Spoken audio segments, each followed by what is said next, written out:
महर गांव में एक बहुत पुराना पीपल का पेड़ है।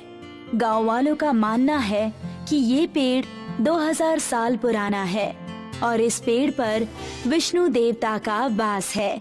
गांव की कई पीढ़ियां पेड़ की पूजा करते आ रहे हैं। साथ ही इस पेड़ पर एक 5 मुंह वाले शेषनाग का वास भी है। सभी का मानना है कि ये विष्णु भगवान का अवतार है। माँ, मैं नहाने जा रहा हूँ और अभी मुझे पूजा करने भी जाना है। आप तब तक मेरे लिए नाश्ता बना कर रखिएगा। पूजा करने मंदिर जा रहा है क्या? मंदिर तो शायद अभी तक खुला नहीं है। नहीं माँ, मैं मंदिर नहीं जा रहा हूँ। मुझे पीपल के पेड़ की पूजा करनी है। अच्छा ठीक है, जाकर नहा ले। मनोज नहा कर आता है और दिए लेकर पीपल के पेड़ के पास जाकर पूजा करने लगता है। वो पीपल के पेड़ के नीचे दिया जलाता है। हे पीपल देवता, मैंने लोगों से सुना है कि आप पर विष्णु देवता वास करते हैं और साथ ही कई लोगों ने यहाँ पर शेषनाग के भी दर्शन किए हैं। मुझे कोई नौकरी दिला दीजिए ना, मेरी पढ़ाई पूरी हो चुकी है। मनोज सच्चे दिल से प्रार्थना करता है। तभी पीपल के पेड़ की एक शाखा हिलती है और उससे कुछ फल मनोज की पूजा की थाली में गिरते हैं। मनोज समझ जाता है कि ये भगवान से उसको प्रसाद स्वरूप मिला है। जय हो भगवान, लगता है आप तक मेरी प्रार्थना पहुँच गई है। मनोज थाली में से पीपल के कुछ फल खाता है और वहाँ से जाने लगता है। असल में वो नाग देवता के लिए दूध लेकर आया था, पर वो दूध रखना भूल जाता है। तभी उसके सामने अचानक से 5 मुंह वाले नाग देवता आ जाते हैं। क्या गलती हो गई भगवान मुझसे? मैं तो सच्चे दिल से यहाँ पूजा करने आया था ना। नाग देवता सर हिलाते हैं। तभी मनोज को याद आता है कि वो दूध रखना तो भूल ही गया।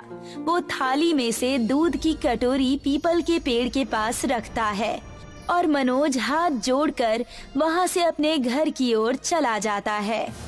आजा, नाश्ता कर ले। माँ, पता है आज मुझे नाग देवता दिखाई दिए। पहले तो मैं बहुत डर गया था। जरूर तूने कोई शैतानी की होगी या वहाँ पर कोई गंदगी फैलाई होगी, तभी तुझे नाग देवता दिखे। नहीं माँ, ऐसी बात नहीं है। वो तो मैं नाग देवता के लिए दूध लेकर गया था और डालना भूल गया था, तब उन्हें देखकर मुझे याद आया। अच्छा तो ये बात है, ठीक है, अब नाश्ता कर ले। मनोज नाश्ता करता है। एक रात को तेज हवा और तूफान आने से पीपल का पेड़ टूट जाता है। अरे मनोज बेटा, उठ जा, अभी तक सोया हुआ है। क्या बात है माँ, आज इतनी जल्दी क्यों उठा रही हो? मेरी अभी तक नौकरी थोड़ी ना लगी है जो मुझे नौकरी पर जाना है। कल रात हुई आंधी तूफान से पीपल का पेड़ टूट गया है। सारे गांव वाले जा रहे हैं, तू भी जाकर देख ले। मनोज उठता है और सीधे पेड़ को देखने के लिए निकल जाता है। कुछ दिन पहले ही तो मैं यहाँ पूजा करने के लिए आया था। मनोज देखता है कि पीपल का पेड़ जड़ से ही उखड़ा हुआ है। पता नहीं हमारी कितनी पुश्तों ने इस पेड़ को पूजा होगा, पर हमारा दुर्भाग्य देखो, पेड़ ही टूट गया है। अब हम लोग किसकी पूजा करेंगे और इसके नीचे रखी हुई मूर्तियाँ अब कहाँ रखेंगे?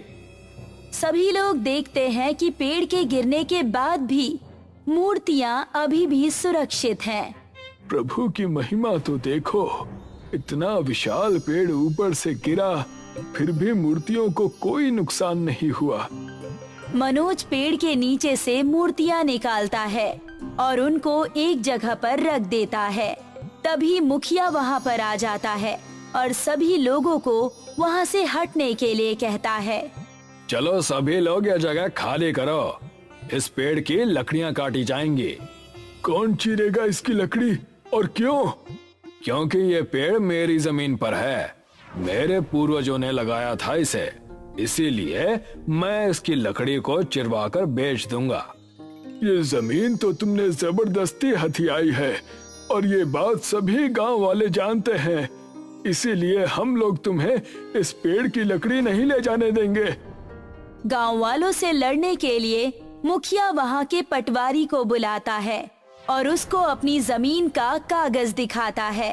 कागज में वो जमीन मुखिया के नाम पर है, इसलिए पटवारी भी कुछ नहीं कह पाता। अब गांव वालों को भी मजबूरन चुपचाप रहना पड़ता है।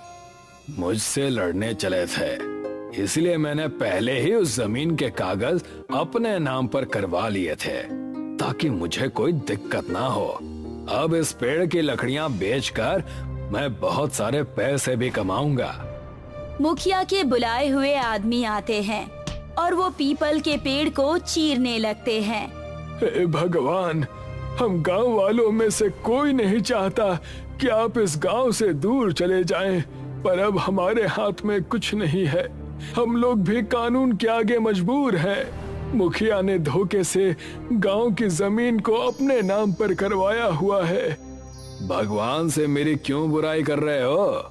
वो नहीं सुनने वाले हैं। जो खुद अपना घर नहीं बचा सका, वो मुझे लकड़ियां चीरने से कैसे रोकेगा? मुखिया के लोग लकड़ियां चीर रहे थे कि तभी वहाँ पर एक सांप दिखता है, इसलिए वो वहाँ से भागने लगते हैं। रुक जाओ नालायकों, मैं लकड़ियां पाने के लिए दिन रात पागलों की तरह लगा हुआ हूँ और तुम एक सांप से डरकर भाग रहे हो। ये चला जाएगा कुछ देर में, और वैसे भी मैं तुम लोगों को 2 गुने पैसे देने वाला हूँ। अब तो तुम्हें दिन रात काम करना है।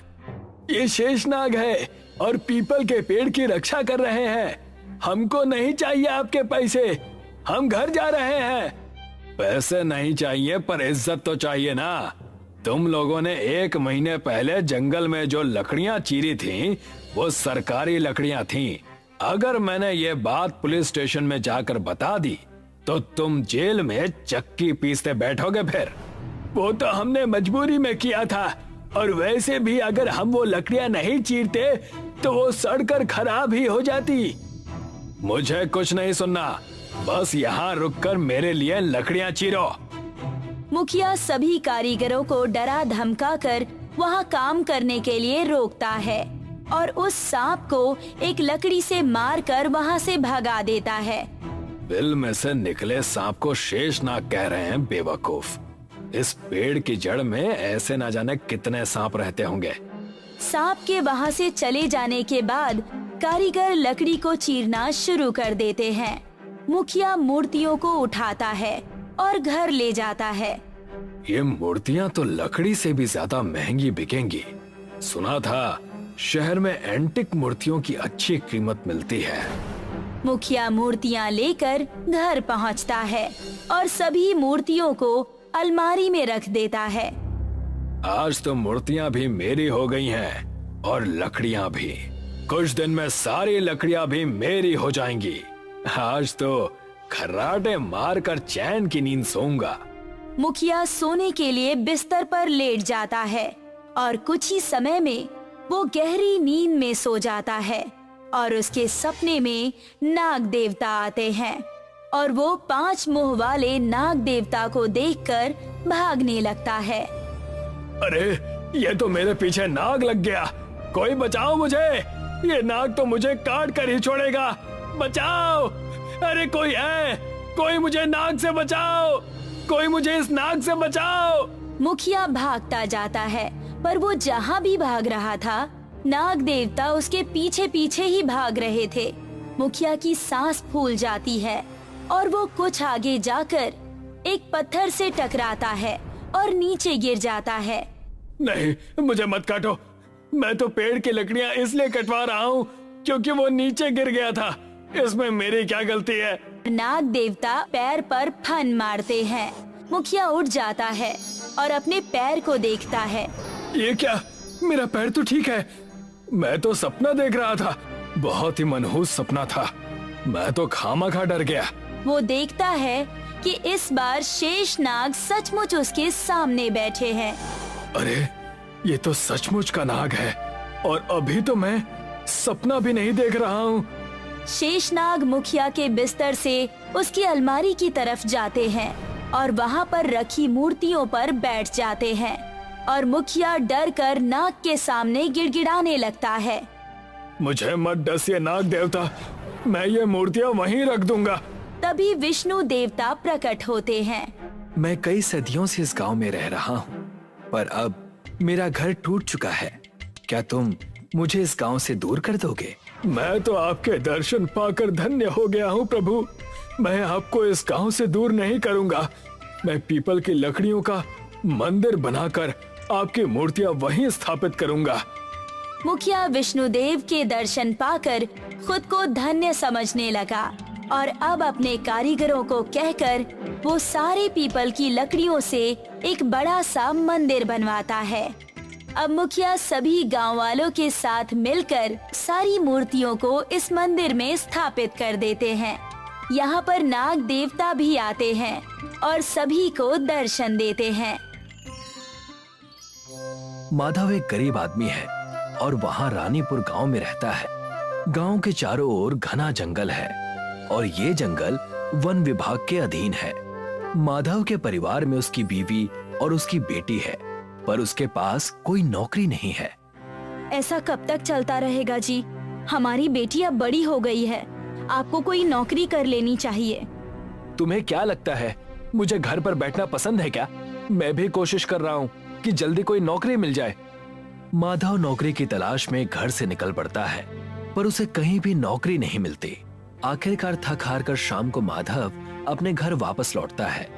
उसका उदास चेहरा देखकर उसकी बेटी उससे पूछती है, क्या हुआ पापा, आप बहुत उदास दिख रहे हो?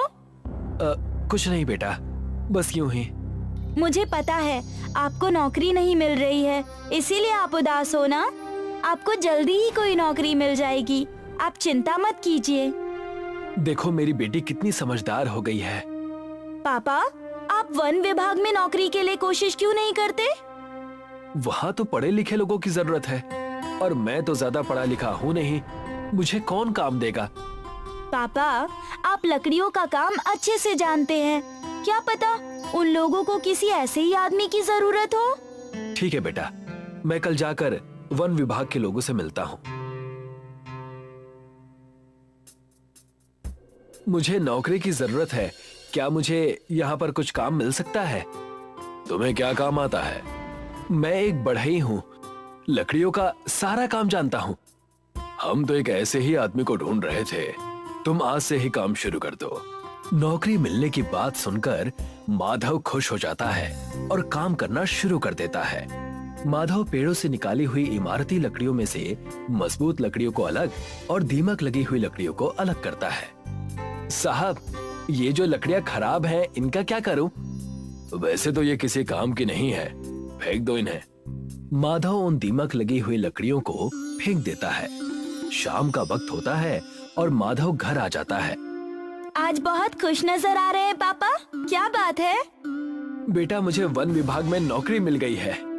ये तो बहुत अच्छी बात है, अब मैं एग्जाम की तैयारी करने के लिए कोचिंग जा सकती हूँ। हाँ हाँ, जरूर जाओ।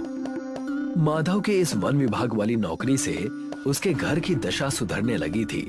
अब राधिका भी कोचिंग में जाकर पढ़ने लगी थी। एक दिन इसी तरह लकड़ियों में से माधव अच्छी लकड़ियां एक तरफ कर रहा था और दीमक लगी हुई लकड़ियों को फेंक रहा था। तभी उसके दिमाग में एक ख्याल आता है, क्यों ना इन खराब लकड़ियों को घर ले जाऊं, कभी ना कभी तो काम आएंगे ही। माधव दीमक लगी लकड़ियों को अपने घर ले जाता है।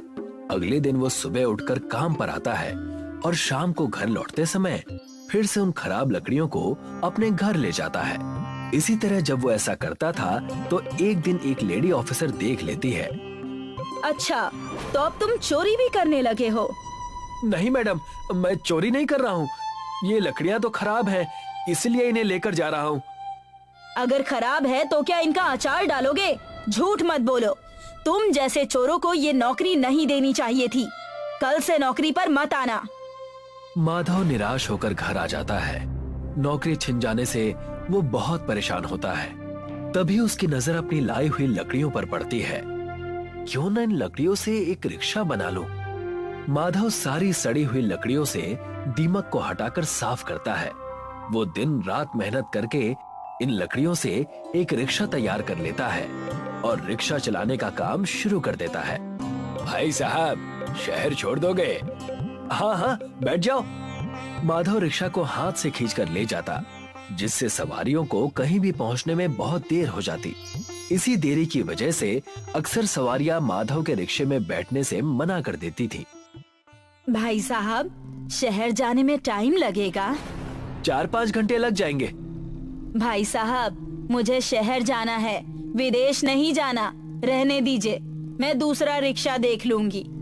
माधव ने लकड़ियों की मदद से रिक्शा तो बना लिया था, पर उसे उस रिक्शे को हाथ से खींचना पड़ता था। पापा, मेरे एग्जाम्स आने वाले हैं, मुझे शहर जाने के लिए कुछ पैसों की जरूरत है। बेटा, मेरे पास तो पैसे नहीं है, पर मैं तुझे अपने रिक्शे में तेरे एग्जाम सेंटर तक छोड़ दूंगा। पर पापा, इसमें तो बहुत टाइम लग जाएगा और मैं एग्जाम के समय तक नहीं पहुंच पाऊंगी। ठीक है बेटा, मैं कुछ इंतजाम करता हूँ। माधव सोचने लगता है कि किस तरह से राधिका को एग्जाम देने के लिए शहर भेजा जाए। वो सोच ही रहा था कि तभी उसकी नजर जंगल में पेड़ के नीचे पड़ी एक टूटी फूटी गाड़ी पर पड़ती है। माधव उस गाड़ी के पास जाता है। गाड़ी तो कबाड़ बन चुकी है, पर इसका इंजन मेरे काम आ सकता है। राघव उस गाड़ी से इंजन निकालता है और अपनी हाथ गाड़ी पर लगा देता है। चलो, अब हाथ से खींचने की टेंशन तो दूर हो गई, पर इसका मॉडल बदलना पड़ेगा, तब मजा आएगा। राघव अपने पास बची कुछ लकड़ियों से हाथ गाड़ी का मॉडल बदल देता है। वो उस पर छत लगा देता है और उसको एक रिक्शे में बदल देता है। राधिका अपने पापा के रिक्शे में बैठती है। माधव रिक्शा स्टार्ट करता है और राधिका को शहर में उसके एग्जाम सेंटर पर छोड़ देता है। माधव के लकड़ी के रिक्शे पर इंजन लग जाने से अब उसका रिक्शा तेज दौड़ने लगता है, जिससे अब उसके पास बहुत सारी सवारियां आने लगती हैं। भाई साहब, शहर जाने में कितना वक्त लगेगा? बैठ जाइए, 1 घंटे में पहुंचा दूंगा। इसी तरह से सभी लोग दूसरे रिक्शे को छोड़कर माधव के रिक्शे पर बैठने लगते हैं। ये देखकर एक रिक्शे वाला माधव से जलता है और पुलिस के पास उसकी झूठी कंप्लेन करता है। साहब, इसने किसी की गाड़ी से इंजन चुराकर अपने रिक्शे पर लगाया है, ये चोर है। अच्छा, तो अब तुम लोग गाड़ियों के इंजन भी चुराने लगे हो? नहीं साहब, मैंने चोरी नहीं की, ये इंजन तो मुझे जंगल में पड़ा हुआ मिला। अच्छा, तो अब इंजन जंगल में भी मिलने लगे हैं। सीधी तरह से गाड़ी का इंजन वापस करो, नहीं तो जेल में चक्की पीसनी पड़ेगी। पुलिस वाला माधव के रिक्शे से इंजन निकाल लेता है। राधिका के एग्जाम का रिजल्ट आ जाता है, जिसमें उसकी मेहनत रंग लाती है। राधिका को एक जॉब मिल गई है। अब राधिका नौकरी करने लगती है और देखते ही देखते 1 महीना बीत जाता है और उसे उसकी पहली तनख्वाह मिलती है। तनख्वाह वाले दिन राधिका देर से घर लौटती है। पापा, आंखें बंद कीजिए, आपके लिए एक सरप्राइज है। अच्छा, ये लो, कर लिया आंखें बंद। बताओ क्या है? राधिका माधव के सामने एक इंजन रख देती है। अब आंखें खोल दीजिए। नया इंजन देखकर माधव बहुत खुश हो जाता है। पापा, ये स्पोर्ट्स कार का इंजन है, इसे लगाकर आपकी रिक्शा सभी गाड़ियों से तेज दौड़ेगी। माधव स्पोर्ट्स कार के इंजन को अपने रिक्शे में फिट कर लेता है और सवारी के लिए इंतजार करता है। भाई साहब, मुझे शहर जाना है, कितना वक्त लगेगा? बैठ जाइए, आधे घंटे में पहुंचा दूंगा। वहाँ पहुँचने में तो 2 घंटे लगते हैं। ये मेरा लकड़ी का रिक्शा जरूर है, पर ये स्पोर्ट्स कार की तरह तेज दौड़ सकती है। आप बैठ जाइए। वो महिला माधव के रिक्शे में बैठ जाती है और माधव उसको आधे घंटे के अंदर ही शहर पहुंचा देता है, जिससे खुश होकर वो महिला माधव को डबल किराया देती है। इसी तरह से अब माधव लोगों को तेजी से गांव से शहर पहुंचाता है। जल्दी पहुंचने और समय बचाने के लिए सभी लोग अब माधव के रिक्शे का इस्तेमाल करते हैं और माधव पूरे इलाके में लकड़ी की फरारी रिक्शे वाले के नाम से फेमस हो जाता है। हरिया और धारा एक गरीब दाम्पति थे। इनका एक बेटा था गोपाल। गोपाल पढ़ाई लिखाई में बहुत अच्छा था, हमेशा क्लास में अव्वल आता था। देखो बाबा, मैं फिर से फर्स्ट आया और इस बार मास्टर जी ने मुझे चॉकलेट भी दिया है। वाह, बहुत अच्छे बेटा। ऐसे ही हमेशा मेरा नाम रोशन करना गोपाल। जी माँ। सभी बहुत खुश थे। अब मुझे दूसरे गांव की बड़ी स्कूल में जाना होगा। वो जो बगल वाले गांव में है वहाँ? हाँ हाँ। वो तो बहुत दूर है, तू कैसे जाएगा इतना दूर? माँ, मैं चला जाऊंगा। मेरे कई और दोस्त भी उसी स्कूल में जाने वाले हैं। उनके साथ मैं भी चला जाऊंगा। ये तो बहुत अच्छी बात है। तेरे साथ तेरे दोस्त भी होंगे। बस बरसात में तकलीफ होगी। 5 किलोमीटर भीग कर जाना है। भीगेगा क्यों? हम तेरे लिए छाता ले लेंगे। माँ, हमारे पास खाने के पैसे नहीं है, छाता कहाँ से लाएंगे? बेटा, अभी बरसात आने में 1 महीना है। 1 महीने में हम इतने पैसे तो जोड़ ही लेंगे कि हम तेरे लिए एक छाता खरीद लें। सच में बाबा? हाँ बेटा, तू फिक्र मत कर, तू बस अपनी पढ़ाई पर ध्यान दे। हरिया एक बांस की टोकरी बनाने वाला कारागिर था। वो जंगलों से बांस की लकड़ियां तोड़कर लेके आता था और फिर उनसे टोकरियां बनाया करता था। इन टोकरियों को बेचने के लिए वो दूर दूर के बाजारों में जाया करता था। टोकरी ले लो, टोकरी। 30 रुपए, 40 रुपए, 50 रुपए। वो वाली कितने की है? जी 50 रुपए की। अरे बाप रे, ये तो बहुत ज्यादा है। वो टोकरी 30 रुपए में देनी है तो दो। कम से कम 35 रुपए तो दे ही दीजिए। नहीं नहीं, 30 रुपए में ही दो। ठीक है, ले लीजिए। हर ग्राहक हरिया से मोल भाव करता था और इसी वजह से हरिया की कमाई बहुत कम थी। ये तो बहुत कम है। इनमें से गोपाल के छाते के लिए पैसे कैसे बचाऊं? कोई बात नहीं, तुम इससे राशन लाओ। कल मैं देखता हूँ, शाम को बाजार भी जाऊंगा, शायद और टोकरियां बिक जाए। ठीक है। हरिया और धारा छाते के लिए पैसे संजोने लगे, पर महीने भर में वो लोग 100 रुपए भी बचत नहीं कर पाए। इतने कम पैसे में छाता कहाँ से आएगा? पता नहीं, एक तो बारिश भी शुरू हो चुकी है। अब गोपाल स्कूल कैसे जाएगा? हे कुलदेवी, हमारी मदद कर। दोनों ने अपनी कुल देवी से प्रार्थना की। उस रात पूरा परिवार बरसात का सोचकर ही परेशान थे। गोपाल की आंखें तो खिड़की पर टिकी थी। बाहर तेज बरसात देखकर वो सोच रहा था, अब कैसे स्कूल जाऊंगा? इतनी तेज बरसात में तो सारी किताबें भीग जाएंगी।